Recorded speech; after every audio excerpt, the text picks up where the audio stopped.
მოგესალმებით მეგობრებო. ეთერშია გადაცემა პროექტი ვერიტას. მე მისი წამყვანი ირაკლი მეფარიშვილი დღეს გთავაზობთ სტუმარს ვიქტორ ყიფიანს, რომელიც გახლავთ ინიციატივა ჯერ საქართველოს დამფუძნებელი და GeoCase-ის თავმჯდომარე. მადლობა ბატონო ირაკლი. ეს ძალიან კვალიფიციური სტუმარი ყავს, უაღრესად პატივსაცემი, უაღრესად ანალიტიკური. ხოლო პრობლემატიკა კი საჭიროებს ალბათ სწორედ ესეთ კვალიფიკაციის სტუმარს, რომ რაღაცებში კიდე გავერკვიოთ. სადაც ძალიან რთული პრობლემებია, როგორც საერთაშორისო, ასე თქვა, არენაზე და ჩვენს რეალობაშიც. ანუ ძალიან უცნაური ის არის, რომ რაღაცა რაციოს დეფიციტი თითქოს რაღაც ეპიდემიასავით არის და ამის ნაწილი ვართ თითქოს ჩვენც, მაგრამ ყველაზე მეტად რაც მეუცნაურება, რომ ამ რაციოს დეფიციტში ჩვენ მაინც კიდევ დაგვიწუნეს როგორც ყველაზე უფრო ირაციონალური რაღაცა რეალობა. ანუ ამის ნაწილიც კი არა ვართ, მაშინ როცა საერთაშორისო რაღაცა ინიციატივებმა გვერდი აგვიარა. ბატონო ვიქტორ, აი მოდი ჩვენ დავიწყოთ საერთაშორისო რეალობის ანალიზიდან და მინდა მოვიდეთ საქართველომდე. და დღეს მინდა რომ ანალიზი ძირითადად უფრო საქართველოს გარშემო იყოს. საქართველოს საერთაშორისო კაპიტალის გაბნევა ხო არა გვაქვს ჩვენ სახეს? თქვენ ბრძანეთ ბატონო ირაკლი ირაციონალიზმს გვიწუნებენო, მაგრამ უფრო ისინი არ გვიწუნებენ, რამდენადაც ჩვენ გვაქვს პრეტენზია, რატომაც გამალებული რომ ირაციონალურ იმიჯში შევიდეთ და მოვირგოთ სასწაული სურვილით და მონდომებით.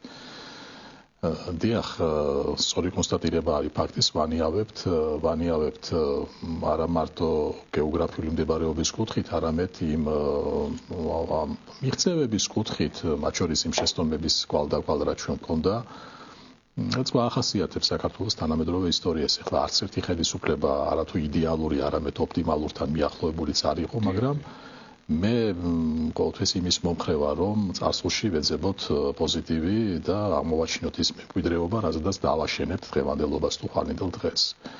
ამიტომ ეს მიდგომაც გულწრფელად გითხრათ, როდესაც ისტორია ყოველთვის იწყება ნულიდან და შენით, ეს არის აბსოლუტურად არათუ არასერიოზული, არამედ ბნეებს სახელმწიფოებრიობას და მის აზროვნებას. არადა როგორც წესი, ყოველ ხელისუფალს ეს მიდრეკილება აქვს, რომ ეს ნულოვანი წერტილი მონიშნოს და cancel culture-ი რო გვსმენია ჩვენ, ეს გააუქმოს, ხო, მითო მანამდე არაფერი ყოფილა. ეს შესავალიც იმიტომ გავაკეთე, რომ 30 წელი ჩვენ ვაგროვებდით ალბათ თუ კარგად ამ კაპიტალს, ვიმეორებ ძალიან ბევრი შეცდომითა და ხანდახან შეცდომაზე მეტი გადაცდომითაც, ცნობილი გამონათქვამის არის ესეთი შეცდომები, რომლებიც დანაშაულზე უფრო მეტი არისო, მაგრამ ასე თუ ისე ქვეყანა ალბათ თუ კარგად იმკვიდრებდა ადგილს და იკვალავდა გზას იმ რთულ რეგიონში, რომელშიც ჩვენ ვიმყოფებით. ეხლა სამხრეთ კავკასია განსაკუთრებული სირთულით ალბათ არ გამოირჩევა სხვა რეგიონებთან შედარებით, მაგრამ თუ ჩვენ მაინც აი ტოპ 5 ეულს განსაზღვრავთ რთული რეგიონების, დღეს ჩვენ შეგვიძლია ვთქვათ, რომ სწორედ ასეთ 5 ეულში შევდივართ. ახსოვს ძალიან კარგად ბავშვობაში ახლო აღმოსავლეთი მაინტერესებდა და მიტაცებდა, იმიტომ რომ სხვადასხვა ნარევი არის მრავალი კონფლიქტური ინტერესის. სამხრეთ კავკასია დღეს მათ არ ჩამოურჩებათ, იმიტომ რომ აქ რელიგიური ფაქტორიც არის, პოლიტიკური, გეოპოლიტიკური, ეკონომიკური და ასე შემდეგ. მოკლედ რომ არ გამექცეს სიტყვა გეთანხმებით შეფასებაში და განსაკუთრებით თუ ჩვენ შევხედავთ ამ თემას მცირე სახელმწიფოები, ხანდახან ასე ტერმინს ვიყენებთ ჩვენ, მაგრამ მოდით გამოვიყენოთ ტერმინი კომპაქტური სახელმწიფო, ეს ტერმინი უფრო ალბათ სწორი და გამართული არის. კომპაქტური სახელმწიფოს ხვედრი არის, რომ საკუთარ თავზე მაღლა ახდეს. ვინაიდან აი ამ კონკურენციაში, რომელშიც ჩვენ ვიმყოფებით და იმ აღებმიცემობაში მე ხშირად ამ ტერმინსაც ვიყენებ, იმიტომ რომ თანამედროვე საერთაშორისო ურთიერთობები მხოლოდ მოხმარებაზე არ არის, შენ ვერ იქნები მხოლოდ მოხმარებელი, თუ არ იქნები კონტრიბუტორი. და ეს სწორედ ეს 30 წელი რომ აღვნიშნეთ, ჩვენ ასე თუ ისე კონტრიბუციას ვახდენდით, ხან მოჭარბებული დოზით, ხან არც თუ ისე, მაგრამ ყოველ შემთხვევაში ვცდილობდით, რომ საერთოდ აი ჩვენი ადგილი დაგვემკვიდრებია. დღეს ესეთი მიდგომა, რომელიც ჩვენ გვაქვს, ხა თქვენ ძალიან კორექტულად ვთქვით ირაციონალიზმზე, მაგრამ პრაქტიკულად გეოგრაფიად ვიქცეთ და ესეც ხა არ არის დრამატული შეფასება, არამედ ჩვენ ვართ რეალურად გეოგრაფია. სხვადასხვა ინტერესების გამტარდი გეოგრაფია, ხშირად მათი წარმომავლობა ჩვენთვის ცნობილია, იმაზე ხშირად კიდევ უცნობი არის.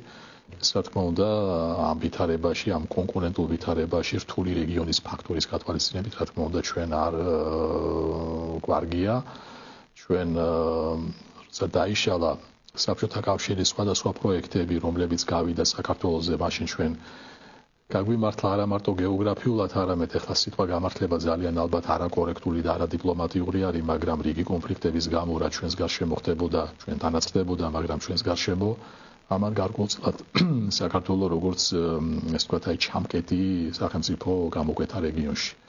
და მაშინ ჩვენ არა მარტო ამოცემულობით პოლიტიკას აქტიური იყო და პროაქტიული იყო, შევძელით რომ ეს ფუნქციონალი სარგებელი როლი გამოგვეკვეთა და სულ ამას ვიმეორებ რომ სოფლიო რუკაზე მარტო განსხვავებულ ფერში ყოფნა არ გმარა და მხოლოდ გერბისა და გიმისა და დროშის შენ უნდა კონდეს ფუნქცია, შენ უნდა კონდეს სარგებელი და სწორედ ჩვენ რო თქვით ემ აღებმიცემობაზე და ძალიან ეგოისტურ სამყაროზე თუ კონტრიბუციას არ აწარმოებ და შეიძლება შენ არ იყო კონტრიბუტორი რაღაცას მაჟორიტარი აქციების მფლობელი, მაგრამ რაღაც შენი წონა უნდა კონდეს და საწესდებო კაპიტალში, უბრალოდ ვთქვათ.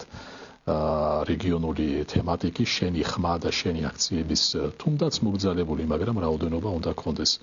აი ბოლო პერიოდის მიდგომა და ბოლო პოლიტიკის პერიოდის პოლიტიკა აქტიურად ნებაყოფლობით უარის თქმა არის ასეთ აქტივობაზე, ასეთ აქციების ჭერაზე და ხმის უფლებაზე და ეს რა თქმა უნდა ისიც ეს მხოლოდ ფუნქციონალის დაკარგვა არ არის ჩვენი მეზობლების თვალში. ეს პირველ რიგში არის საკუთარ თვალშივე, საკუთარი თავისადმი პატივისცემის განულება, έψი თუ უნებლიეთ. და ისევ კომპაქტური ერის თემას თუ მიუბრუნდეთ, თუ არ ხარ ამბიციური, თუ არ გაქვს ჯანსაღი ეგო და ვიმეორებ ჯანსაღი ეგო და არა ის ბოდვითი, რომელიც ჩვენ ხშირად გვესმის, ხო? სხვაგვარად რა თქმა უნდა, წარმატების მიღწევა და კონკურენტუნარიანობის დამკვიდრება აი ამ სამყაროში და იმ სამყაროში, რომელიც აღმოცენებადი არის და რეალურად უფრო ესე დაუნდობელ წესებს და ცინიკურ წესებს გვირდება თამაშის, უნებრივია ძალიან გაგვიჭირდება. აი ბატონო ვიქტორ, ამ 30 წლის განმავლობაში ჩვენ, მომგვალებ ახლა ზუსტად 30 წლის განმავლობაში ჩვენ მრავალი ასე თქვათ ილუზიური მითოსური წარმოდგენები ქონდა მათ შორის ჩვენ შესაძლებლობებზეც, მაგრამ ამ 30 წელმა ემპირიაში გამოკვეთა ძალიან კონკრეტული ფუნქციები ჩვენი სახელმწიფოსი. ეს არის ტრანზიტული ფუნქცია, რომელიც არის ამიერკავკასიაში როგორც თქვა ძალიან ჩამკეტი, მაგრამ აზერბაიჯანის და სომხეთისთვის სტრატეგიული მნიშვნელობის სახელმწიფო. ამ ფუნქციიდან გამომდინარე რუსეთის ინტერესიც თავისთავად ცხადია. ამ ფუნქციიდან ისევ გამომდინარე ამერიკის შეერთებული შტატების და ევროკავშირის შესაბამისი ინტერესებიც ცხადია, ისევ მზარდი ინტერესები ჩინეთის თუნდაც. ერთგვარად ჩამკეტ ფუნქციას ასრულებს ისევ ირანის იზოლაცია, მაგრამ ხვალ არ ვიცით რა დღე გათენდება, ხო? ახლა მისი ჭყალებში ჰიპოთეტურად რო დავუშვათ დემოკრატიზაციის შემთხვევაში მთლიანად კიდევ სხვა რებრენდინგი ხდება მთელი რეგიონის და ჩვენ აქ ამ რეალობაში თუ კი არ დავხვდით მომზადებული საერთოდ რა ფუნქცია გვექნება, ეს არ ვიცი ახლა ძალიან რთული წარმოსადგენია და ამ ფუნქციის მიზან მიმართული დემონტაჟი მიმდინარეობს. აი მიზან მიმართული, აი ახლა ამერიკის შეერთებული შტატების მიერ ერთგვარი ძალისხმევა, რომ გამომდინარე საქართველოს აი ესეთი პოლიტიკისა, ამერიკის შეერთებული შტატები იგნორირებას უკეთებს საქართველოს აი ამ პოლიტიკას, არ მიყვება და ცდილობს რაღაცა ერთგვარი სტრატეგიული ურთიერთობები დაალაგდეს სომხეთის და აზერბაიჯანის შორის და ჩვენ აგვიაროს რაღაცებმა პირობითად გვერდი. აი ჩვენ გამომდინარე იმ რეალობიდან, რასაც ჩვენ ვკითხულობთ. მე გეკითხებით, რას ვაშენებთ? ჯესერთი ვთქვათ, ბატონო ირაკლი, ის რომ განმარტოთ ეს ჩამკეტი ფუნქცია არ იყო მხოლოდ ერთადერთი, რაც ჩვენ გამოგვარჩევდა. და გამოგვარჩევდა იმ მხრივ, რომ ეს ესე ვთქვათ პროექტები გასული იყო საქართველოს გავლით და ჩვენ ფაქტიურად ამ პროექტების გავლით ერთგვარი სავიზიტო ბარათი ვიპოვეთ. საშუალოდ რომ მას შემდეგ რაც ჩამოიშალა საბჭოთა კავშირი და უმეტესი სამყაროსთვის ეს პოსტსაბჭოური რესპუბლიკები უცნობი წარმონაქმნი იყო, ბუნებრივია ყველას რაღაც თავისი იდენტიფიკატორი უნდა ეპოვნა. მაშინ მოხდა ისე, როგორც მოხდა, რომ აი ამ პროექტებმა ჩვენ ასეთი იდენტიფიკატორის ფუნქცია მოგვანიშნა და გავეცანით სამყაროს, გავეცანით პირველ რიგში ამით, თორე ახლა როგორც სახელმწიფო მაშინაც დიდად სასატრაბახოთ ჩვენი სახელმწიფოს გამართულების კუთხით არაფერი გქონდა. მაგრამ ჩვენ ასევე გამორჩეული ვიყავით ბოლო 30 წლის განმავლობაში სხვა ნიშნებითაც, რომ ჩვენ გარკვეულწილად რეგიონში ხელს უწყობდით დასავლური პოლიტიკური ცივილიზაციის პროექცირებას. ესეც არანაკლებ მნიშვნელოვანი ფუნქცია არის, რაც ქვეყანამ იტვირთა. ეს ფიქრობ, რომ ეს იყო აბსოლუტურად შეგნებული და გააზრებული ვალდებულება, რაც ჩვენ თავზე ავიღეთ. ვინაიდან ჩვენ ვიყავით და დღესაც ვართ მეტად სპეციფიკურ სარტყელში დემოკრატიის კუთხით, ადამიანის უფლებების და ეს რა თქმა უნდა ერთგვარი ეს ვთქვათ ბაირაღი იყო, რომელიც ჩვენ ავიტაცეთ. და შესაბამისად მე ხშირად როცა დასავლელ დიპლომატებს ვესაუბრები, მათ შორის იმასაც ვეუბნები, რომ აი საქართველოს кейსი არ იყო და არ არის არც ახლა მხოლოდ ქართული кейსი, არამედ ეს არის ჩვენი საერთო кейსი, ვინაიდან ქართული სახელმწიფოს წარმატება, მისი რბილი ძალის პროექცირება, ის როგორც სადემონსტრაციო ფანჯარა რეგიონის სხვა ქვეყნებისათვის, უშუალო რეგიონში თუ რეგიონის მიღმა, მათ შორის დასავლური ტესტის წარმატებულობის მაჩვენებელი უნდა ყოფილიყო. ამიტომ ეს კიდევ ერთი დამატებითი ელემენტი, რაც ჩვენ გამოგვარჩევდა. და კიდევ რაც ჩვენ გამოგვარჩევდა ახლა ეს გეოპოლიტიკის წყალობით იყო თუ აი ამ დასავლური პოლიტიკური თუ არა მარტო პოლიტიკური ინვესტიციების ხარჯზე, რომ ჩვენ გამორჩეული ვიყავით დემოკრატიის შედარებით მაღალი ხარისხით. ისე ვინ დათქმით, რომ რა თქმა უნდა ახლა არც ერთი ჩვენგანი არ დაამტკიცებს და არც მენელი ისე მიიღებს, რომ ჩვენ პრეტენზია გვქონდა, ხო, მაგრამ გამორჩეული ვიყავით შედარებით და ესეც რა თქმა უნდა ჩვენ გამოგვარჩევდა ამდენად არა მარტო ინფრასტრუქტურა როგორც ასეთი, რომელიც აი მსავისდობარათად იქცა, არამედ საკუთრივ ქართული შიდა პოლიტიკური ცხოვრების დინება, მისი ბუნება, მისი არსი იყო უფრო დაწინაურებული და ეხლა ამ დაწინაურებას რაც შეეხება და აი ბოლო პერიოდის საკითხებს, ეხლა ჩვენ რა თქმა უნდა ერთი მოცემულობიდან მეორეში აღმოჩნდით, ეს ერთი იმოცემულობაზე ვისაუბროთ, როცა თქვით, რომ აი კომპაქტური ერის ხვედრი, განსაკუთრებით ისეთი როგორი ჩვენია, ჩვენ თუ არ ვიქენით, ესეთ როგორ არის, ხშირად ამასაც ვიმეორებ, რომ სანახევროდ ჩვენ როგორც დემოკრატია ვერ ვივარგებთ, სანახევროდ როგორც თავისუფალი ქვეყანა ვერ ვივარგებთ, სანახევროდ ღია ქვეყანა ჩვენ არ უნდა ვიყოთ, ან დემოკრატია უნდა ვიყოთ, ან არ უნდა ვიყოთ, ან თავისუფალი ხალხი უნდა ვიყოთ, ან არათავისუფალი, რაღაც შუაში ვერ ვიქნებით. და მით უმეტეს ამ შუაში ყოფნის საზომს ვერავინ ვერ გასასწრებს. და თანდათანობით უკუსვა მოხდა სწორედ ისე, რომ დაიწყო აი ამ მხრივ დოზირება მოხდა დაიწყო ძალიან უცნაური, ეს ვთქვათ, საზომითა და რაღაც ჩვენთვის გაუგებარი მეთოდოლოგიით, მაგრამ ეს ბოლო პერიოდი, რასაც ჩვენ ხედავთ, რომ ეს დოზირებაც ფაქტიურად უკვე არ ხდება და თუ ჩვენ ვთქვათ წინა წელი ხაპირობითად რო დავყოთ ქვეყანაში ეს ორი დინება, დემოკრატიული და არადემოკრატიული, ასე თუ ისე აიმით დამთავრდა, ჩვენ რა თქმა უნდა მოწმენი გავხდით არაერთი ნეგატიური პროცესის, მაგრამ ის არადემოკრატიული, არათავისუფალი რეპრესიული პროცესი მაინც ბოლოში ვერ გავიდა. წლევანდელი წელი იქნება მეტად პრინციპული, იმიტომ რომ ჩვენ ხედავთ, რომ ტემპს ეს პროცესი იგრებს, ის უკვე შუაგზაში ვერ გაჩერდება, აი non-return, ანუ უკან მიუბრუნებლობის წერტილი უკვე გავლილი არის და აი წლევანდელი წელი ამიტომაც ძალიან პრინციპული იქნება მაგ მხრივ, რომ ან ისე იქნება უკვე, ან ასე იქნება და ეს თქვათ ეს სანახევრო შედეგი ვერ იქნება და არის ახლა რამდენად თქვათ გავეცი თქვენ კითხვას პასუხი, მაგრამ აი ასეთ მეტად ცევდიან რეალობაში მოვეკეცით ჩვენ და აი გეოგრაფია, ამიტომ ვამბობ რა, რომ გეოგრაფია ჩვენ არა გვაქვს უფლება ფუფუნება ვიყოთ გეოგრაფიად, ჩვენ ან უნდა ვიყოთ გამართული სახელმწიფო, გამართული ინსტიტუციური მართვით, იმიტომ რომ ეს უნდა იყოს ჩვენი სწორედ აი სავიზდო-ბარათის თემა რო გავაგრძელოთ, სავიზდო-ბარათი მით უმეტეს აი არანორმალურ და შეშლილ სამყაროში, ან უბრალოდ სადღაც ჩვენ რაღაც ეს თქვათ სხვა სხვა მანტიასა და სხვა როლს ვერ მოვირგებთ ჩვენ სამისოთ არც რესურსი გვაქვს საკმარისი არც სამხედრო პოტენციალი ჩვენი ერთადერთი რესურსი შეიძლება იყოს თავისუფალი ადამიანი და თავისუფალ ადამიანთა ერთობა და ეხლა რამდენადაც ეს შეიძლება ზოგიერთს არ მოეჩვენოს პათეტიკად მე მართლა მწამს რომ ამაში არის იმიტომ რომ თავისთავად ეს ხო არ არის თვითმიზანი სწორედ ასე თავისუფლებაში არის უკვე სამეწარმეო თავისუფლებაც აღმოცენდება შემოქმედებითიც და ასე შემდეგ ამიტომ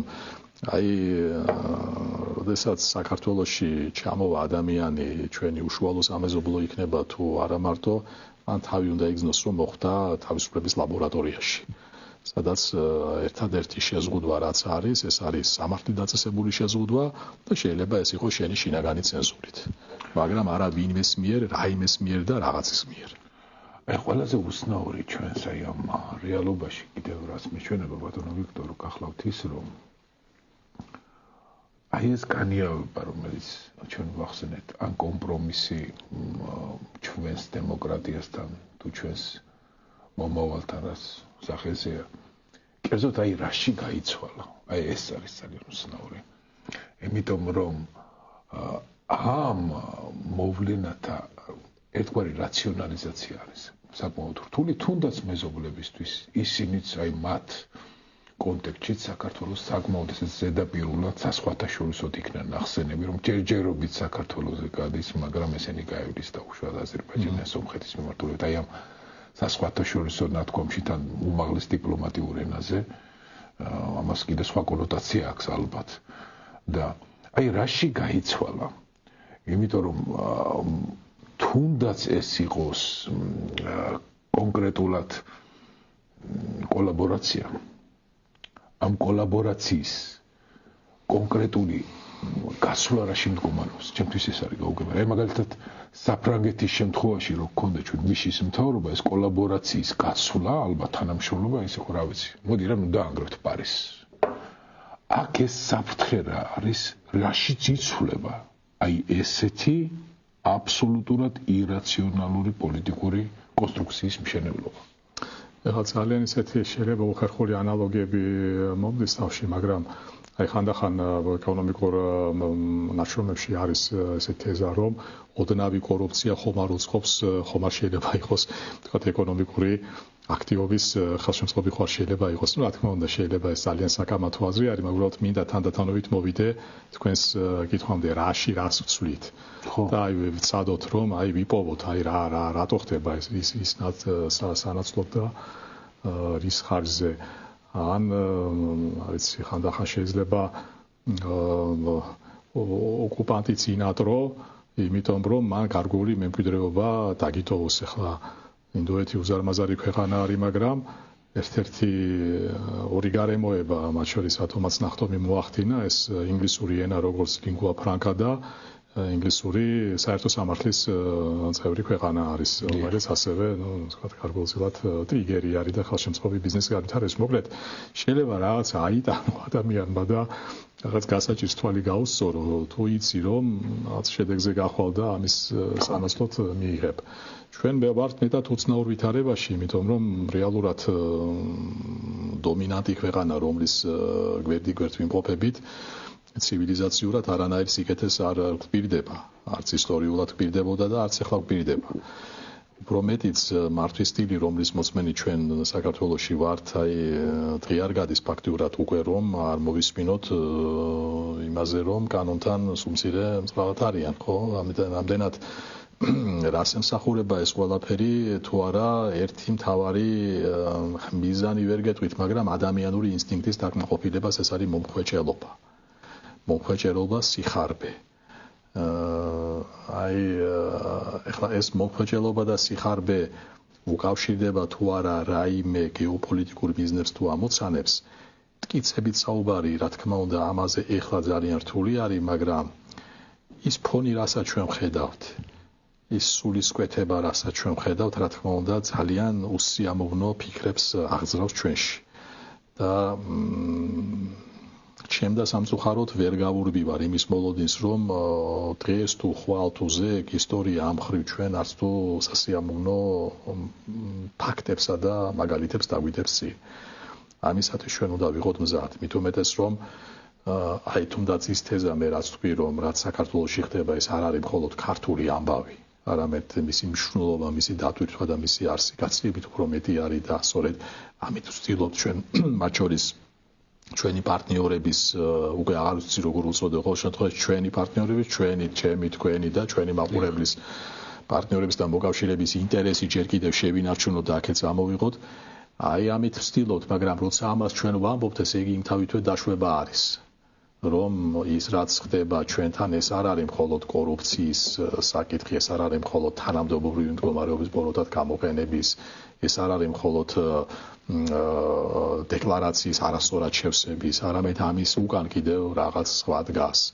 და ეს სხვა მათ შორის არის ის, რომ როდესაც ხდება ინსტიტუტების ასე ჩამოშლა და პრაქტიკულად ჩვენ იმაშიც არ გაგვიმართლა რომ ჩვენ ხო რეალურად ერთპარტიული მმართველობაც არ გვაქვს.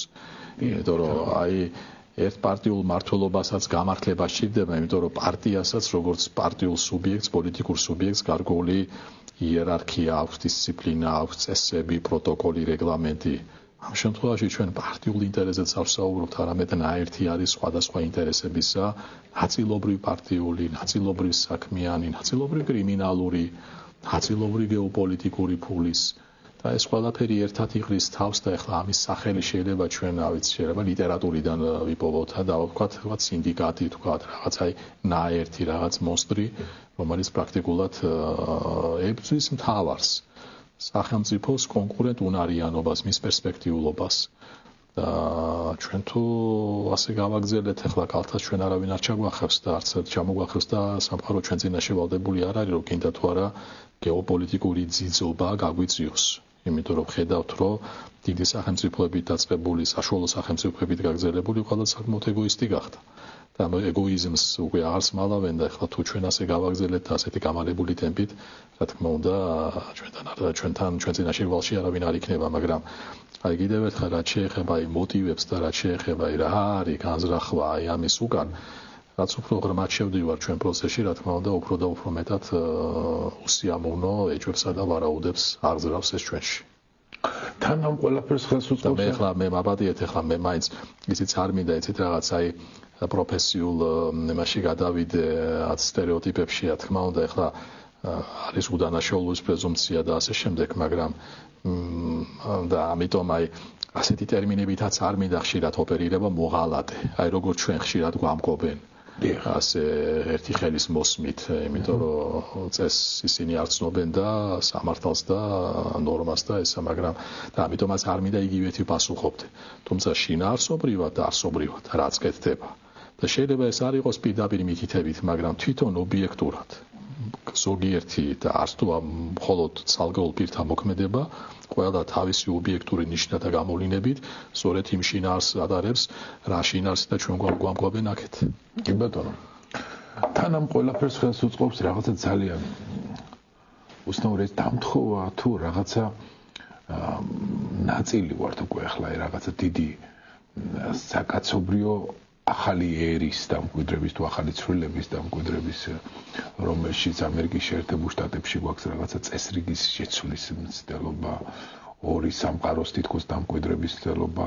რაღაცა პოსტ სიმართლის ასე ვთქვათ რეალობაში ვართ რომ სიმართლე პრაქტიკულად ობიექტური არ არის სუბიექტურია იმის მიხედვით განიმარტება ვინც უფრო ძლიერი არის და აი რატომ არის რუსეთი ოკუპანტი ამაზე ობიექტურად შეგვეძლო გვემშელა რა ვიცი 10 წლის წინ ახლა კიდე თავად ამერიკის შეერთებული შტატების პირიდან რაღაცა სხვა ინტერპრეტაციებით შეიძლება მოვისმინოთ და აი ამ სუბიექტურ განმარტებებშიც ჩვენს რაღაცნაირად ზუსტად იგივე ენაზე მეტყველებთ რაღაცა მე ასეთი შეგრძნება მექნება აი თქვენ გლობალურად როგორ შეაფასებთ ახლა ამჯერად მინდა უფრო აი საკაცობრიო პროცესის კომენტარი მინდა გთხოვოთ ანუ მინდა სოციოლოგიურად ეს რა მოვლენა არის როცა კონსენსუსი ისტორიული კონსენსუსი რაღაცა მორალურ პრინციპებზე დემოკრატიულ პრინციპებზე ღირებულებებზე რომელიც დასავლური ცივილიზაციით არის აღნიშნული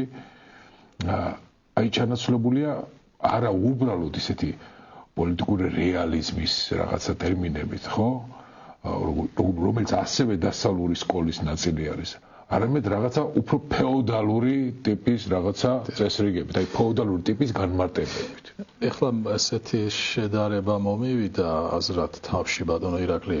ესე იგი, ეს ერთი ის სამყარო, რომელიც ფორმირდებოდა მეორე მსოფლიო ომის შემდეგ და გამოირჩევა ცივი ომის სახელით და პირობითად არა, შეთანხმებული ვართ ისტორიულად, რომ დასავლური სამყარო მისდევდა გარკვეულ იდეალებს დემოკრატიის და სხვა.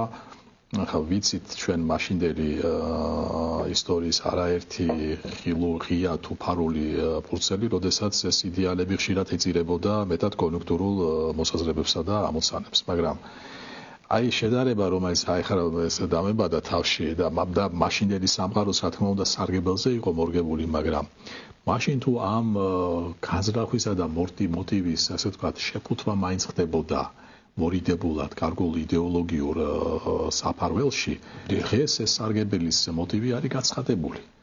ანუ ის რაც მაშინ ითვლებოდა უსწორობად, ეხლა ეს უსწორობა მკვიდრდება როგორც სწორი, აბსოლუტურად ნორმალური მიდგომა. აი ეს არის ალბათ ის მეტამორფოზა, რომელიც გამოარჩევს ამ დროს იმ დროისგან. ეს ერთი საკითხი. როცა ჩვენ საუბრობთ ასე ვთქვათ ღირებულებებზე და ფასეულობებზე, ახაც გამოვიდა პირველ რიგში პირველ პლანზე გამოდის ის რომ ეს ინსტინქტები, რომელიც მიმართული არის კონკრეტული სარგებლის მიღებისკენ, ამის დეკლარირება ხდება დაუფარავად და შესაბამისად საშუალებები და მიზნების და მეთოდების გამოიყენება ამ მიზნის მისაღწევად ყოველგვარი ეს ვთქვათ აი რევერანსების გარეშე. ეს ერთი, მეორე თვითონ სახელმწიფოთა ინსტიტუციური მართვის არსიც იცვლება და მათ შორის დასავლეთშიც. ახლა ფაქტიურად ტრამპმა ჩვენ შემოგთავაზა შეგვიყვანა იდეალური შტორმის პირობებში, რომ და ახლა ეს იდეალური შტორმი ბჭყალებში რა თქმა უნდა გამოიხატება იმით, რომ ჯერ თვითონ დასავლური ფორმაცია განიცდის საკმაოდ რბილად რო ვთქვათ დიდ ცვლილებებს. მერე თვითონ ინსტიტუციური მოწყობა, რომ აი ინსტიტუტები კი ინსტიტუტებად და ჯერჯერობით რა თქმა უნდა ამერიკაშიც კი ინსტიტუტები რჩება მოწოდების დონეზე, მაგრამ როგორ კონკურენციაში შევიდნენ ინსტიტუტები, ეს მოკლედ ვთქვათ პოლიტიკის ინსტიტუციური ქმნა, ასე უფრო აჯობებს როგორ კონკურენციაში შევიდა ტექნოელიტებთან. და ეს უკვე ამაზე ბევრი საუბარი მიდის, რომ ეს სარგებელი ტექნოელიტა და ხშირად აი ამ სარგებლისკენ მიმავალ გზაზე ფორმალური ზღუდეების ჩახსნა, როდესაც მიზანი ამართლებს საშუალებას. ესეც არის, თქვათ, ერთ-ერთი ტენდენცია, რაც თანამედროვე მსოფლიოს ახასიათებს. ამასთანავე მეტად უხერხული განცხადებები, რაც ჩვენ ხშირად გვესმის დასავლელი ლიდერების მხრიდან, მიუთითებს იმაზე, რომ ახლა რა თქმა უნდა ახლა განჭრეტად მომავალში მე გამოვრიცხავ იმას, რომ საფრანგეთი ან ინგლისი ან რომელიმე სხვა იქცეს ჩრდილოეთ კორეად, მაგრამ სისტემათა კონვერგენციაც ხდება გარკვეულწილად. სისტემათა კონვერგენციის კუთხით აი ეს მკაფიო გამყოფი ზოლი რო აქეთ თეთრია და იქეთ შავია, უკვე აღარ არსებობს და ბევრი შუალედური ფერი არის. გარკვეულწილად ეს კონვერგენცია სწორედ ამაშიც დაახლოება, ისინი ერთმანეთისკენ მოძრაობენ. ალბათ ეს მოძრაობაც მათ შორის განაპირობა მანაც, რომ განსაკუთრებულ აღმოჩენას ვერ გავაკეთებ თქვენი ეთერის მეშვეობით, რომ საკუთრივ დასავლურ ცივილიზაციაში დაგროვდა ბევრი პრობლემა, გამოწვევა, რომელთა გადაწყვეტა მხოლოდ ინსტიტუციური საქმის წარმოებით, ბიუროკრატიის პროტოკოლების მკაცრი დაცვით გახდა შეუძლებელი. ამიტომაც ერთ-ერთი თქვათ ფენომენი, რაც ამოვიდა სტრონგმენი, ხო ძლიერი კაცის, რომელსაც შეუძლია აი ამ საკითხების გადაწყვეტა და ტრამპის ფენომენი, ხა ტრამპი ხო თავისთავად არ წარმოიშვა ის წარმოქმნა გარკვეულმა პროცესებმა მოვლენებმა, რაც შეერთებული შტატების წიაღში მიმდინარეობდა. აი ეს არის ალბათ ის პროცესები, რასაც ჩვენ მათ შორის უნდა გავუსწოროთ თვალი. და ყველაზე ცუდი არის ის, რომ აი სწორედ მაშინ, როცა ჩვენ ყველაზე მეტად ვჭირდებოდა დასავლეთი იმ წარმოდგენით, როგორც ჩვენ წარმოგვედგინა ბავშვობაში და მერე ნორჩასახში, აი ეს დასავლეთი უკვე იმ დასავლურ, ასე ვთქვათ, სისტემას აღარ წარმოადგენს. შესაბამისად, ჩვენ აღმოჩნდით აბსოლუტურად სხვა რეალობაში, როდესაც მიდის ახალი თუნდაც აი რეგიონში ან ევრაზიის სამხრეთ ფლანგზე მიდის ახალი ზონასწორობის წერტილის მოძებნა, და ამ შემთხვევაში მარტო იდეალებისადმი აპელირებით, მარტო პრინციპებისადმი აპელირებით ჩვენ ვეღარ მოვახდენთ. ვეღარ გავალთ ფონს. ესე იგი საჭირო არის რაღაც განსხვავებული და ეს განსხვავებული ჩვენ ვთქვით, რომ ესე იგი შენ უნდა იყო რაღაცის შემტანი. აბსოლუტურად. რაღაცა უნდა შექონდეს, რაღაც ღირებულება, რაღაც ფასეულობა უნდა ქონდეს. ძალიან პრაქტიკული თან. მაშინ შეგვამჩნევი. მაშინ ხო და ამ ხრივათაც რა თქმა უნდა ნუ იტყვის რა რომ ჩვენ მიუხედავად იმისა რომ რაც ხდება ახლა სომხეთსა და აზერბაიჯანს შორის და იქ ირანის თემა რომ ჩვენ ამ ხრივ რესურსი არ აქვს რა თქმა უნდა ჩვენ რესურსი გვაქვს მაგრამ ამ რესურსს უნდა დასახელება ამ რესურსს უნდა აღმოჩენა ამ რესურსს უნდა დამუშავება და მე მიტანა და მის ამოქმედებაზე საუბარი და მიმტანი არავინ არ არის ჩვენი მხრიდან ეხლა ეს ამაში არის კიდევ თქვა ყველაზე მთავარი გამოწვევა ჩვენი რომ რეალურად აი კომუნიცირების კუთხით პარტნიორობის კუთხით აი მიყვარს ეს სიტყვა ესეთი ინტერლოკუტორი რომელიც უფრო მეტი არის ვიდრე აი შენ ესე იგი ჩვენ სამწუხაროდ არ წარმოვადგენთ აი ამ ახალ პოლიტიკურ პარადიგმაში არ წარმოვადგენთ ვიზავის შეიძლება ვიზავი იყოს ცუდი შეიძლება იყოს არაკომპეტენტურიც და არც ეს გვაკლია ჩვენ მაგრამ საერთოდ როცა ვიზავის არ წარმოადგენ ეს ალბათ აბსოლუტურად ახალი ფენომენი არის თუნდაც აი ამ ძალიან турბულენტური თანამედროვე ისტორიის გადმოსახედიდან აი სომხეთ-აზერბაიჯანის კონფლიქტის მოგვარების პროცესში ჩვენ ხომ დანამდვილებით შეგვეძლო აგვე ხო გარკვეული რაღაცა დიპლომატიური ჟესტი გარკვეული დიპლომატიური კაპიტალის მოგროვების თვალსაზრისით რომ ამ მოლაპარაკების პროცესში მაშინ როცა ორი ლიდერი ერთმანეთს ხვდებოდა მე ვერ ვხედავ ვერავითარ წინააღმდეგობას როგორც ერთი ისე მეორე მხრიდან რომ იქვე ყოფილიყო საქართველოს ლიდერიც მაგრამ აი ეს ინიციატივაც რომ არ არსებობს აი მოკრძალებული დამოკიდებულება აი როგორი ესეთი ანდაზა გვაქვს ხო ჩვენ ანუ კარგი ადამიანია დიდთან დიდი პატარასთან პატარა ჩვენთან არის შეტრიალებული თითქოს აი ჩვენთან დიდები და იქ კიდე პატარები აი ეს მოკრძალებული ეს აი როგორ ახსნით ამას ეს არაკვალიფიციურობა, ეს სტრატეგიის უკან დახევა, სტრატეგიის არ ქონა, თუ რაღაცა აი ერთგვარი საერთაშორისო კონიუნქტურაზე მორგება, რომელიც აწყობს და უშუალოდ რაღაცა ძალებს, რომ ესე გამოთიშული იყოს და აი ამ თამაშების პრინციპებით თამაში. აქაც ხო რაღაც სარგებელი უნდა იყოს, მაგრამ ესეც არ არის. ამერაკლი თუ მეხსიერება არ ღალატოს, ყარაბაღის მეორე ომი დაიწყო 2020-ში. თუ მეხსიერება არ ღალატოს, იგი პირველი იყო 90-იანებში, მეორე და მერე დასვენითი ეტაპი, როდესაც ესე იგი მოხდა, ყარაბაღის დედაქალაქზე აზერბაიჯანის კონტროლის აღდგენა და შესაბამისად სტეპანაკერტი იქცა ხანკენტით.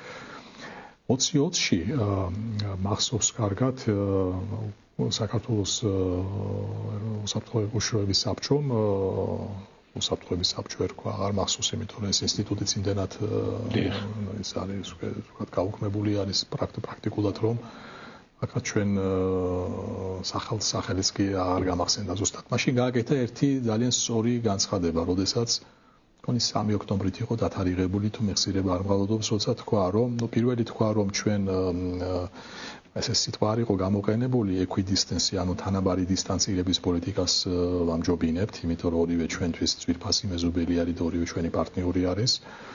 იმ დროისთვის მართალია ამ პარტნიორობის ხარისხი ოდნავ განსხვავებული იყო, აზერბაიჯანი იყო ჩვენი სტრატეგიული პარტნიორი, ხოლო სომხეთი უბრალოდ პარტნიორი და მერე დაწინაურდა სტატუსში, მაგრამ ახლა ამას აბსოლუტურად არანაირი გადამწყვეტი მნიშვნელობა არ აქვს და ჩვენ მაშინ შევთავაზეთ თბილისი როგორც პლატფორმა ლიდერების შესახვედრად. რატო თქვი ეს, რატო გავაკეთე შესავალი, ეს ხდებოდა 2020-ში. შემდეგ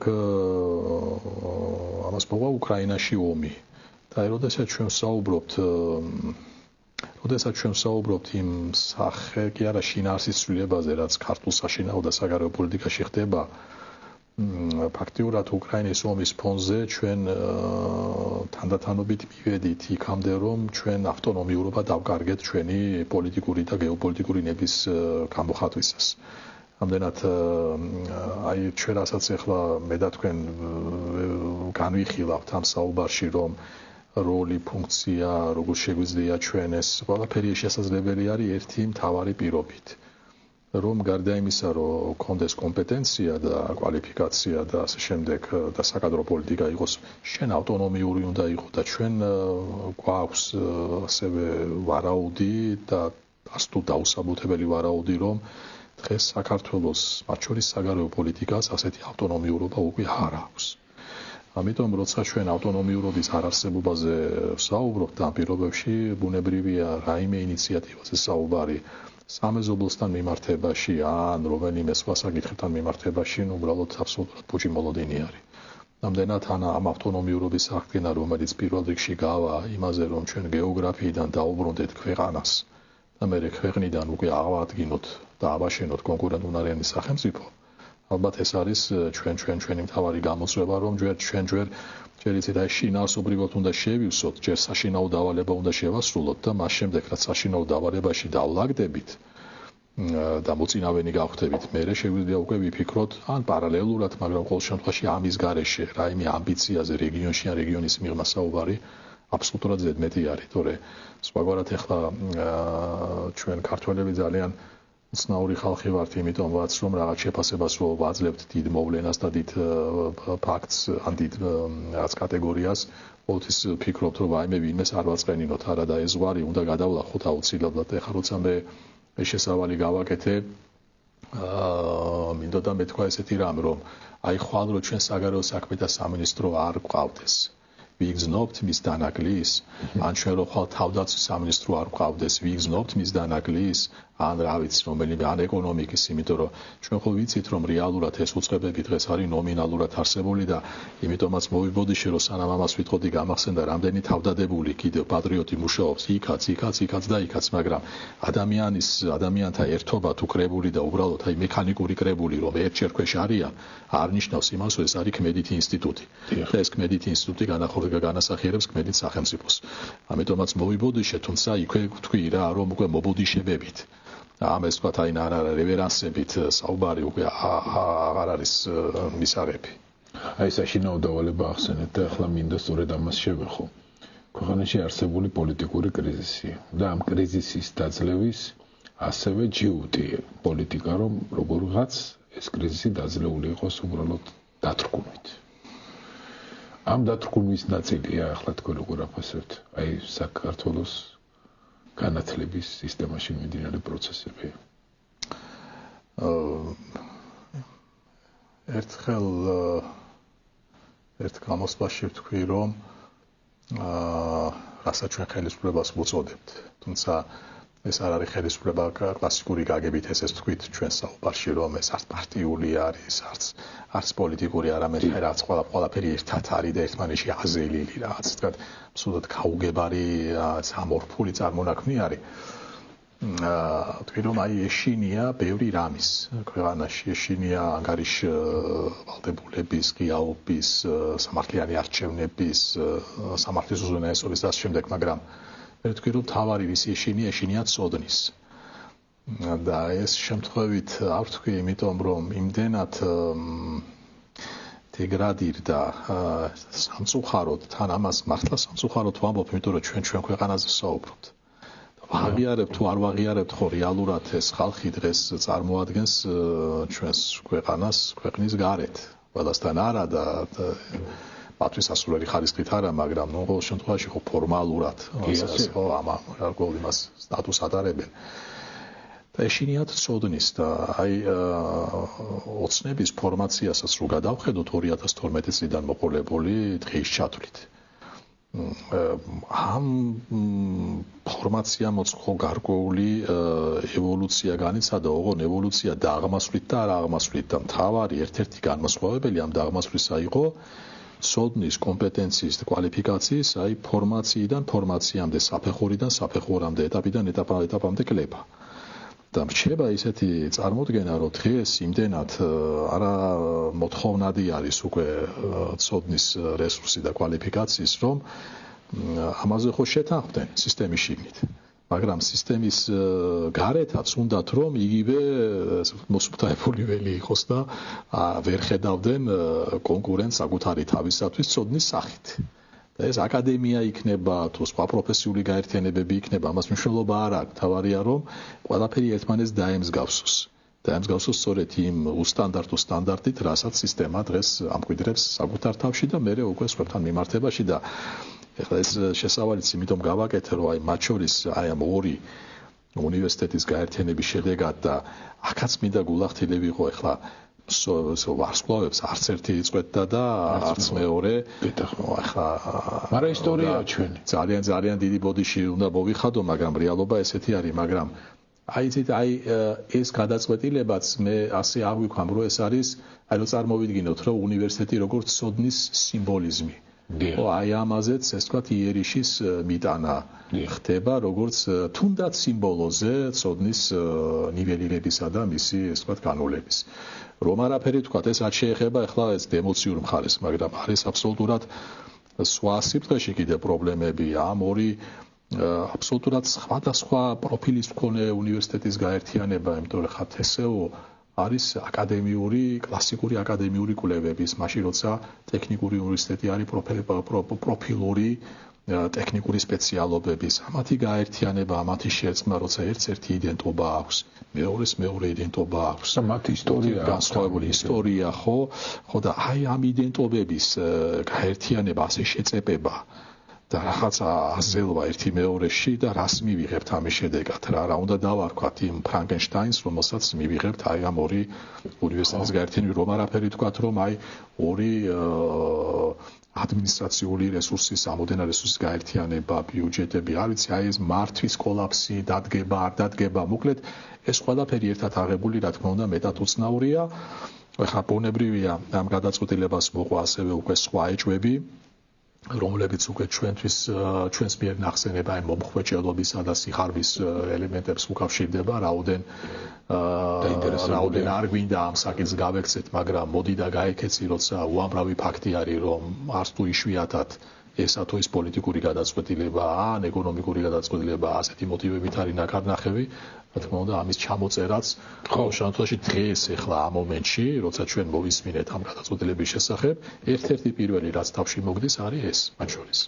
საუკეთესო ადგილებზე არსებული კორპუსები. ხო, კი ბატონო, კი, მაგრამ მე მაინც აი ეს პირველი თემა უფრო მნიშვნელოვანი მგონია, რომ კი, რა თქმა უნდა, ორივე სასწავლებელს აქვს თავისი ხარვეზი და ნაკლი, ბილად რო ვთქვათ, მაგრამ მაინც იცით აი კიდევ ერთი თქვა შედარება როგორ მოვიტანო მიუხედავად ამ ხარვეზიანობისა, მიუხედავად ამ ნაკლისა, განაუხარვეზოარი ქართული მედია, განაუხარვეზოარი ქართული პოლიტიკური სპექტრი, განაუხარვეზოარი სამოქალაქო სექტორი, მაგრამ მაინც ეს ის კუნძულები არის, რომლებსაც გაფრთხილება უნდა და იმ დღემდე მიტანა სანამ ჩვენ საშუალება გვექნება რომ გავნორმალურდეთ და რაღაც უფრო მეძე ვიფიქროთ. და დღეს როცა ამის ამოშანთვა ხდება და ამ კონსულების ამოძირკვა, აბა ჩვენ მაშინ რა გაგვჩება, როგორც საფუძველი ბაზისი, რომ ის როგორც აღვიდგენია ქართული სახელმწიფო, აი ამ ბაზისზე მე დავაშენოთ. და ეს გაერთიანების პროცესი რა მექანიზმით აქვს მათ წარმოქმნილი, იმიტომ რომ ორივე უნივერსიტეტს თავისი პროფესორი და ადმინისტრაცია აქვს. ანუ ეს არის დაქვემდებარება TSU-ზე თუ აი როგორ უნდა მოხდეს მათი ინტეგრირება. ვერ გეტყვით, მე სამწუხაროდ რექტორი ვინ უნდა იყოს? მე იურიდიული ტექნიკის კუთხით ეს შესაძლებელი არის. ამ ხრივ არავითარი პრობლემა არ იქნება, მაგრამ რაც შეეხება ფუნქციურ მხარეს ადამიანური რესურსის ვერ გეტყვით, მე რაიმე დეტალი არ მომისმენია, შეიძლება გაჟღერდა, მაგრამ ეს უკვე არა განა, იმიტომ რომ მეორე ხარისხოვანი არის, მაგრამ აქაც რაღაცას ალბათ შეძლებენ და გააკეთებენ, მაგრამ ეს ალბათ გავა ისევ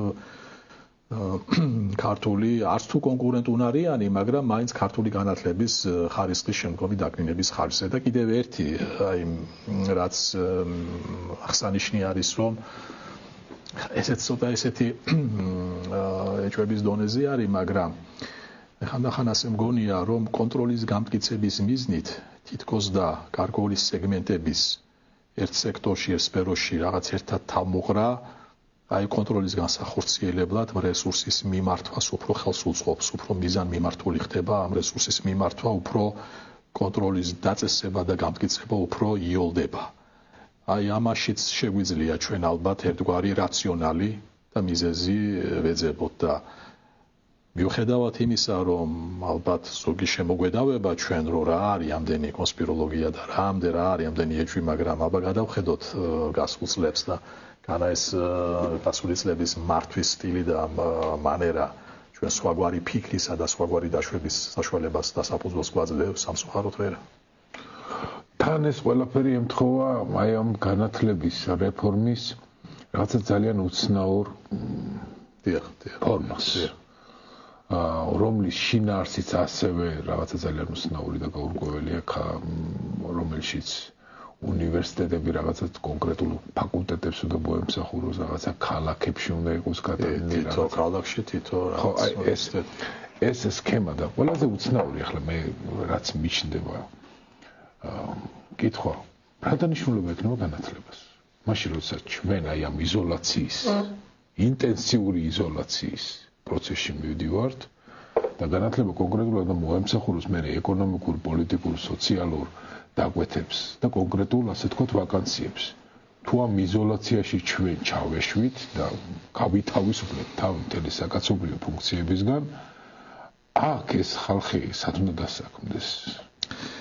დიახ, ბატონო ირაკლი, არის ისეთი საკითხები, რომლებიც აი მხოლოდ წმინდა განათლების თემატიკას უკავშირდება. მაგრამ არის ისეთი საკითხები, რომლებიც მხოლოდ განათლების სფეროთი ვერ შემოიფარგლება, რომს განათლებაზე იყოს აი ტექნიკურად საუბარი და ერთი შეხედვით. ეხლა ჩვენ თუნდაც ამ გაერთიანებასთან დაკავშირებით მოვისმინეთ ერთ-ერთი არგუმენტი იყო თუ არ ვსწრები ესეთი რომ ესე იგი დასაქმების ბაზრიდან გამომდინარე და ეს თქვა აი მიწოდება მოთხოვნა შრომითი რესურსის რომ იყოს ოპტიმალური, მაგალითად არ გვჭირდება 700 ინჟინერი და თუ გვჭირდება 100, მაშინ უნდა მომზადდეს მხოლოდ 100. ეს ყველაფერი ერთის მხრივ შეიძლება ძალიან საინტერესო, ტექნოკრატიულად საინტერესო ჟღერდეს. თუმცა მე რატომ თქვი რომ მოდი ცოტა განათლების მიღმა გავიდეთ და როცა ვთქვი ცოდნის საკითხი და ცოდნა როგორც ოპონენტი და მოწინააღმდეგე. ცოდნა რა არის ყველაფერთან ერთად ზედმეტ ფილოსოფიაში არ ჩამითვალოთ ძალიან გთხოვთ ნურს თქვენ და ნურს ჩვენი მსმენელი. ცოდნა მათ შორის არის კრიტიკული მოაზროვნის ფორმირება და ინფორმირებული ამომრჩევლის. თვითკმარი საშუალო ფენის. ეს ყველაფერი ის სეგმენტებია, რომელთა მართვა და კონტროლი რთულია. იმიტომ რომ ეს თამოყარი არის ის თვითონ ჟის ის თავისი ინფორმირებულობით თვითონ იღებს გადაწყვეტილებას და არა ისე რომ შენ ჩასძახო და მან ამოძახოს. ამიტომ არ მინდა ძალიან შორს გამექცეს ეს დაშვებების თეორია, თუმცა აქაც შეიძლება ჩვენ ვეძებოთ გარკვეულწილად ჩვენთვის არც თუ სასიამოვნო ახსნა, რომ აი გასაშუალოება, გაუფერულება ადამიანების და მათ შორის აი ამ კრიტიკული აზრის შეიძლება იყოს ერთ-ერთი, მე ბოდიშს ვითხოვ თუ ასეა, მაგრამ ყოველ შემთხვევაში აბა დაგვარწმუნონ, რომ ესე არ არის. იმიტომ რომ მეორეს რო ჩვენ მოვისმინეთ ძალიან ისეთი ხო, სანამ ეს განცხადება მოხდებოდა ამ თუნდაც ამ განათლების რეფორმის ფონზე რომ არ მოგწონთ, წადით. და ძალიან ცუდი და უხერხული ჩემთვის პარალელი არის ის, რომ აი როდესაც უკრაინაში დაიწყო ომი და 10,000-ობით რუსმა თან კვალიფიციურმა დატოვა რუსეთი, გვიშდებოდა კითხვა, ხო, რატო მიეცათ მათ ამის უფლება და საშუალება? შეიძლება იყო აბსოლუტურად გამიზნული და შეგნებული პოლიტიკის მოტივი, რომ ასეთი არასასურველი კრიტიკულად მოაზროვნე განათლებული ცოდნის მქონე კომპეტენტური ადამიანებისგან ქვეყანა შემსუბუქებულიყო და დარჩენილიყო დიდწილად აი რუსები რაც იყვნენ ბიდლა. რომელიც უფრო მარტივად სამართავი არის რა და ხა თან ჩვენ კიდევ რას ვხედავთ ახლა ქართულ სივრცეში რომ ფაქტიურად ეს გადინება ქართული გენისა და აზრისა და ცოდნის არ წყდება. იგივე შრომის ბაზართან დაკავშირებით ხლა კი მიიღეს კი აპირებენ მგონი თუ ცვლილებების მიღებას აი უცხოელს შეუძლია თუ არა აქ და უცხოელი დასარდეს, მაგრამ ეს დემოგრაფიული სტრუქტურის შეცვლა და ჩვენ უსაფრთხოების აბსოლუტურად სხვა კატეგორიის წინაშე დავდექით ინტელექტუალურ უსაფრთხოებასთან ერთად დემოგრაფიული უსაფრთხოება. და მას ხედავთ რეალურად ხო, რომ ეს ამ ქართული რესურსის მიწოდებას სახელმწიფო ვერ უზრუნველყოფს დასაქმების კუთხითა და ბაზრის მოთხოვნათა მიხედვით. არაერთი ქართული კომპანია არის, მე მიგვეს ქართველი ბიზნესმენების, რომლებიც ამაზე ხმამაღლა ვერ საუბრობენ, მაგრამ კერძო საუბრებში აღნიშნავენ, რომ მათ უჭირთ კომპლექტაცია კომპანიების დაწყებული დაბალანაზღაურებადი სამუშაოთი და არაფერს ვამბობ კვალიფიციურ სამუშაოზე და ამიტომ ეს ყველაფერი ერთად აღებული პრობლემა არის არა მარტო ბიზნესის გადმოსახედიდან, რომელიც შრომის ბაზრის დარეგულირებას უწყობს ხელს, არამედ რაც თავში ვთქვი, თავისუფალი საზოგადოების, თავისუფალი ქვეყნის და თავისუფალი მოქალაქეების ფორმირების პროცესს ასევე ზღუდავს. და ეს გაერთიანება, ეს კონსოლიდაცია, ერთი კოლგის ქვეშ მოქცევა და შემდეგ ამ კოლგის ვიღაცისთვის გადაბარება, რომელიც ამას დაიჭერს და ხან გახსნის ეს კოლგას, ამ კოლგას შენ თავზე და ხან კიდევ და დაკეცავს, ეს სწორედ ამ კონტროლის შეიძლება ერთ-ერთი საშუალება იყოს. ჩვენ არც თქვენ და არც მე არ ვესწრებოდით ამ გადაწყვეტილების თაობაზე მსჯელობას და თქვათ მას და გასვლას, მაგრამ ხელწერა ის ისტორიული მემკვიდრეობა, რასაც ჩვენ ეს ხელისუფლება გვთავაზობს, სამწუხაროდ ვიმეორებ, რომ გვაძლევს იმის საფუძველს, რომ მათ შორის ესეთი ვარაუდიც კი გავაკეთოთ. ბატონო ვიქტორ, ქალბატონმა, მაგრამ მე მაპატიეთ ერთი კიდევ რა მაინტერესებს, ბატონო ირაკლი. თავრობამ ხომ მიიღო და მიიღო ეს გადაწყვეტილება. ახლა მე ძალიან მაინტერესებს პროფესორის პოზიცია როგორი იქნება რექტორის საინტერესო საკითხი. ახლა დადგა მათთვის ჭეშმარიტების შამი. და როცა და მე არავინ არ თქვას, რომ თუ გაიყუსებიან და ხმას არ ამოიღებენ, რომ არა ისინი არაფერ შუაში. ახლა დადგა მათთვის არჩევანის შამი, რომ შეიძლება თანამონაწილენი ნებსით უნებლიეთ გახდნენ აი მანგიერი პროცესის და ეს მაინტერესებს ახლა ყველას. მით უმეტეს აქვე ჩავურთავ, რომ ძალიან ბევრი იყო სწორედ აი ამ კონსერვატიულ ნაწილში პროფესორის მხარდამჭერი აი ამ ასე თქვათ დღევანდელი ხელისუფლების და ახლა თუ არიან იგივე ელზე ეს ალბათ საინტერესო იქნება. აი გამოჩნდება, ხო? გამოჩნდება. და ქალბატონმა სანდუმ ალბათ გარედან ძალიან კარგად ჩანს ჩვენისა. სხვა ომში ბრძენია მოგეხსენება და შეაფასა ჩვენი რეალობა აბსოლუტურად ადეკვატურად, რომ საქართველოში აი ამ რუსეთის აგრესიის შიშის გამო, ანუ აი ამაზე სპეკულაციით მოახერხა რუსეთმა საქართველოს თავის ორბიტაზე დაბრუნებაო. და აი ეს საფრთხე მინდა რომ შევაფასოთ. ეხლა მე ჩემი აზრით ალბათ უახლოეს ისტორიაში ამ 30 წლის განმავლობაში ყველაზე ანუ მინიმალურ ზღვარზეა დასული შესაძლებლობა რუსეთის აგრესიისა საქართველოში. დღევანდელი მოცემულობით ეს ჩემი შეფასება. მაგრამ ეს არის ძირითადი ერთგვარი რაღაცა თითქოს მამოტივირებელი ფაქტორი მათ შორის ქართული ოცნების მხარდამჭერების, ან ირიბი მხარდაჭერების, რომელიც შეიძლება არ უჭერს ხარს, მაგრამ ეს საფრთხე ეჩვენება რაღაცა გარდამწყვეტ საფრთხე და აქვე ნამდვილად ყველაზე მნიშვნელოვან საფრთხეებზე მინდა ვისაუბროთ, რომელიც თქვენ ახსენეთ. მე ვიმეშინე, რომ დღეს ყველაზე მნიშვნელოვანი საფრთხე, რა თქმა უნდა, არის დემოგრაფიული საფრთხე და ყველაზე მნიშვნელოვანი საფრთხე, რა თქმა უნდა, აქედან გამომდინარე არის ჩვენი სახელმწიფო ფუნქციის გაქრობის, ანუ საფრთხე. აი ეს ორი საფრთხე უფრო მნიშვნელოვანია და ვიტალურია და გამომდინარე, რომ ჩვენი დამოუკიდებელი შიდა პროცესები და შიდა პრობლემები და გარედან მომდინარე საფრთხე, რომელთაც სპეკულაცია ხდება, რომ აი ამას იმიტომ ვაკეთებთ, რომ უძის არ დაგვემართოს, ის მე მიმაჩნია, ეს ჩემი აზრია და თქვენებურად გაანალიზეთ, მიმაჩნია, რომ არ არსებობს.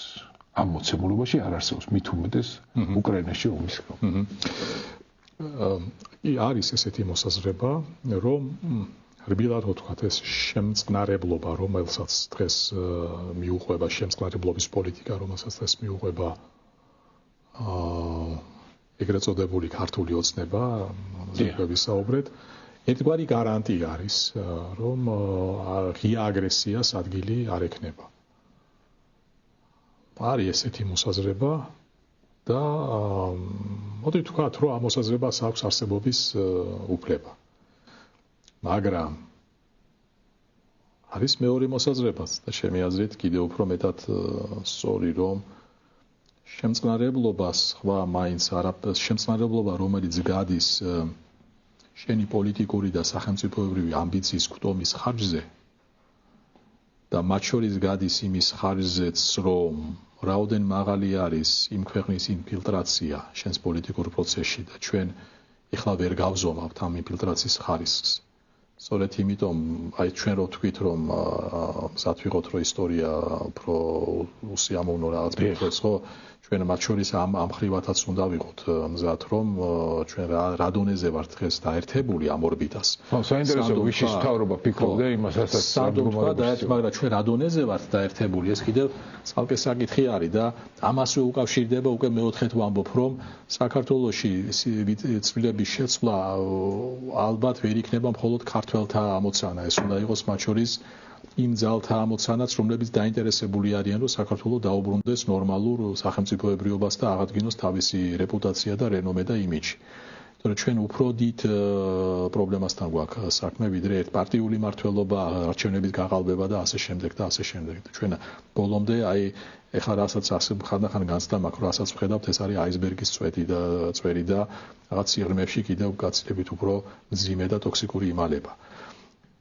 ამდენად ეს ყველაფერი რატო თქვი რა რომ თუ როცა შემწყნარებლობა არის დაკავშირებული მათ შორის ასეთ მოვლენებთან ასეთი შემწყნარებლობა რომც ეს იყოს გარანტია ამ ღია აგრესიის აკვეთის ეს ერთი კრიტიკას იმიტომაც ვერ უძლებს რომ ხა დღევანდელ სოფლიოში ინტერვენცია ღია ფორმით განხორციელდება თუ ფარული ფორმით არ არის აუცილებელი ადამიანს ტანკები შემოაგორო და ჩემი აზრით უფრო ნატიფი და უფრო ფილიგრანული პოლიტიკის შედეგი არის თუ ეს ზედმეტი ხმაურის გარეშე ხორციელდება ამდენად შენ არითვლებოდე ფორმალურად დაპყრობილ ქვეყანად, მაგრამ ფაქტობრივად გარკვეულ წესებს ექვემდებარებოდა, იმიტომ რომ იმ სისტემაში ხარ უკვე შეთრეული, ურებით, ხო?